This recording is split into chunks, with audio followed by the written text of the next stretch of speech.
WWE की history में बहुत सारे सुपरस्टार्स आए, कुछ सिर्फ चैंपियंस बने तो कुछ लेजेंड्स, लेकिन कभी कभी कुछ ऐसे सुपरस्टार्स भी आ जाते हैं जो रेसलिंग को सिर्फ एंटरटेन नहीं करते, वो रेसलिंग को फील करवाते हैं। और ब्रे व्हाइट एग्जैक्टली वही सुपरस्टार थे। जब बाकी रेसलर्स रिंग में मैचेस लड़ा करते थे, ब्रे व्हाइट फैंस के माइंड्स के साथ गेम्स खेल रहे थे। उनके प्रोमोस सिर्फ प्रोमोस नहीं होते थे, वो वार्निंग्स होती थी। लाइटन के साथ डार्क एंट्रेंस, लाफ और वो क्रीपी लाइन।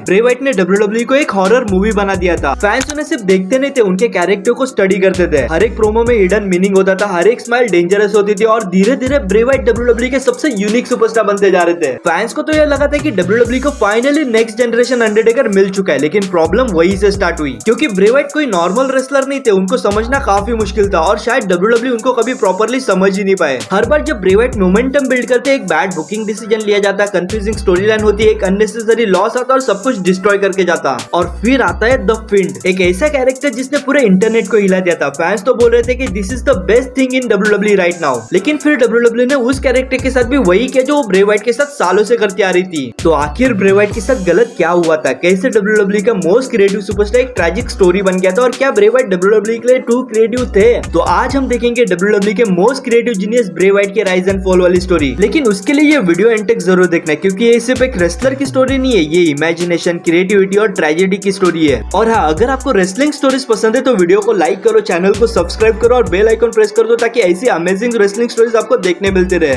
तो शुरू करें फिर वीडियो को। The beginning of husky Harris. ब्रे व्हाइट ने अपने WWE करियर की शुरुआत हस्की हैरिस के नाम से की थी। वो सीएम पंक के नेक्सस स्टोरी लाइन के पार्ट थे, लेकिन उस वक्त उसका कैरेक्टर फैंस को ज्यादा पसंद नहीं आया था। उसका गिमिक एकदम सिंपल था, उसमें वो डार्क करिश्मा बिल्कुल नहीं था जो लेटर ब्रे व्हाइट के कैरेक्टर में हमें देखने मिला। और फैंस उसको सीरियसली नहीं ले रहे थे, इसलिए WWE ने इवेंचुअली उसके कैरेक्टर को कम्प्लीटली चेंज ही कर दिया। लेकिन वही फेलियर आगे चल के एक मास्टरपीस बन गया, द व्हाइट फैमिली राइज। 2013 में WWE में एक अजीब और टेरिफाइंग फैमिली आई थी। ना फ्लैशी क्लोथ्स, ना नॉर्मल इंटरेस्ट, सिर्फ डार्कनेस, लाल्टन और फियर। ये थी दी व्हाइट फैमिली। लीडर थे ब्रे व्हाइट और उनके साथ दो डेंजरस फॉलोअर्स, लूक हार्पर और एरिक रोवन। ब्रे व्हाइट खुद को कोई नॉर्मल रेसलर नहीं बल्कि एक कल्ट लीडर मानते थे। उनके प्रोमोस बाकी सुपरस्टार से कम्प्लीटली डिफरेंट होते थे। वो लाउड या एंग्री नहीं होते थे, वो स्लो वॉइस में क्रीपी माइंड गेम्स खेलते थे। हर प्रोमो में फियर होता था। दी व्हाइट फैमिली का मेन रोस्टर डेब्यू 2013 में हुआ था। एरेना डार्क हो गया था, शिप मास्क पहन के लोग क्राउड में खड़े थे, ब्रे व्हाइट रॉकिंग चेयर में बैठे हुए थे और सडनली व्हाइट फैमिली ने केन पे अटैक कर दिया। उस टाइम पे WWE में मोस्टली कलरफुल गिमिक चल रहे थे, लेकिन white family horror movie villain जैसी लग रही थी और इसी वजह से वो इंस्टेंटली फेमस भी हो गए।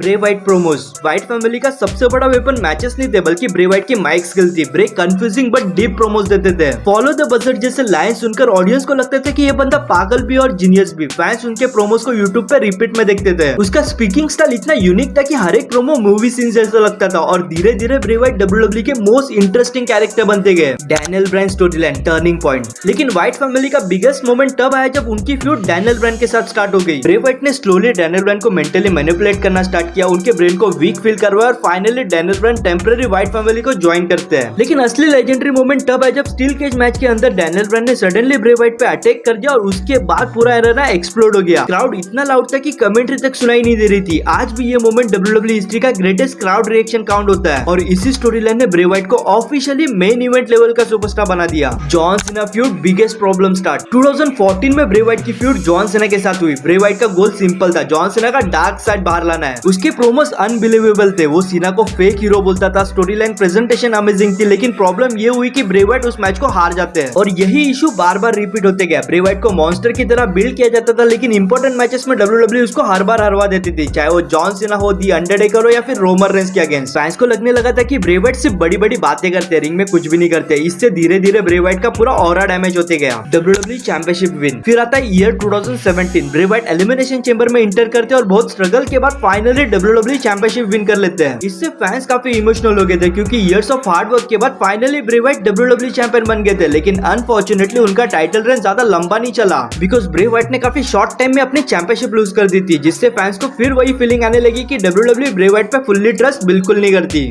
The fiend, WWE's most terrifying character. जब सबको लगा था कि ब्रे व्हाइट खत्म हो गए, तब ब्रे व्हाइट ने क्रिएट किया WWE हिस्ट्री का सबसे टेरिफाइंग कैरेक्टर द फिंड। पहली नजर में सब कुछ एक नॉर्मल चिल्ड्रंस टीवी जैसा लग रहा था, brides colours, cartoon puppets, happy background music और ब्रे व्हाइट एक फ्रेंडली होस्ट की तरह बिहेव कर रहे थे। लेकिन प्रॉब्लम ये थी कि सब कुछ टू नॉर्मल लगने लगा था और धीरे धीरे फैंस को हिडन हॉरर दिखने लगा, बिकॉज ब्रे व्हाइट ने इस कैरेक्टर में dual personality personality concept use किया था। आउटसाइड पर्सनालिटी हैप्पी और स्माइलिंग ब्रे व्हाइट, वही इनसाइड मॉन्स्टर द फिंड, एक डेंजरस क्रीचर जो पेन और रिवेंज से बना था। ये कॉन्सेप्ट रेसलिंग में बहुत यूनिक फील हुआ। फैंस को लगा कि ये सिर्फ एक गिमिक नहीं, ये पूरा फिजियोलॉजिकल हॉरर स्टोरी है। और फिर एक दिन लाइट्स ऑफ हुई और पहली बार द फिंड अपीयर हुआ था। Horror style mask, broken neck movement, heavy breathing, ये नॉर्मल WWE कैरेक्टर बिल्कुल नहीं लग रहा था। ये लिटरली हॉरर मूवी मॉन्स्टर जैसा फील हो रहा था। द फिंड्स डाउनफॉल, फिंड का पहला मेजर टारगेट फिन बैलर बना। मैच वन साइड डिस्ट्रक्शन था। फिंड ने फिन बैलर को कंप्लीटली डोमिनेट कर दिया था और उसी मोमेंट रेसलिंग वर्ल्ड को ये समझ आ गया था कि द कैरेक्टर इज स्पेशल। लेकिन सैडली WWE बुकिंग ने फिर प्रॉब्लम क्रिएट कर दी,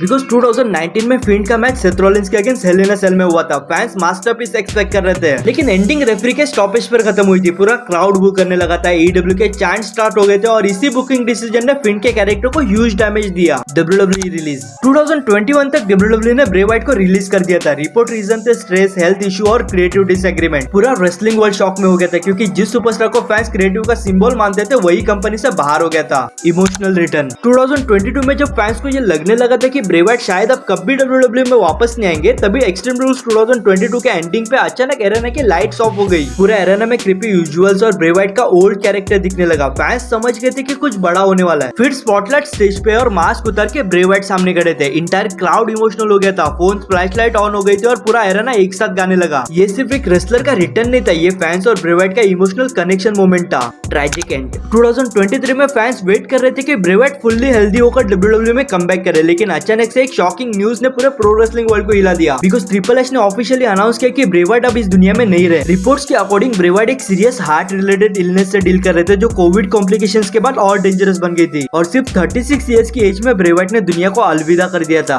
फैंस को तो ये बिल्कुल बिलीव नहीं हो रहा था कि इतना क्रिएटिव और यूनिक सुपरस्टार इतनी जल्दी कैसे चला गया। बिकॉज ब्रे व्हाइट सिर्फ एक रेसलर नहीं था, वो एक इमेजिनेशन था, वो एक स्टोरी टेलिंग था और WWE का एक ऐसा कैरेक्टर जिसे कभी भुला नहीं जा सकता। ब्रे व्हाइट ने हमें सिर्फ मैचेस नहीं दिए, उसने हमें स्टोरीज दी, फियर दिया, इमोशंस दिया और एक ऐसा कैरेक्टर भी दिया जो WWE में शायद कभी दोबारा नहीं आएगा। वो चैंपियनशिप से ज्यादा फैंस के इमेजिनेशंस में जीता था। और इसीलिए आज भी जब एरेना की लाइट्स ऑफ होती है, फैंस को एक ही आवाज याद आती है, रेस्ट इन अ पीस ब्रे व्हाइट। अगर आपको ब्रे व्हाइट की ये राइज एंड फॉल वाली स्टोरी पसंद आई हो तो वीडियो को लाइक और चैनल को सब्सक्राइब जरूर कर देना और कमेंट करके जरूर बताना कि आपका फेवरेट ब्रे व्हाइट का मोमेंट कौन सा था। बाकी मैं मिलता हूं आपको एक और इंटरेस्टिंग रेसलिंग स्टोरी के साथ। Till then watch wrestling for the entertainment, stay safe and enjoy your life. Good bye.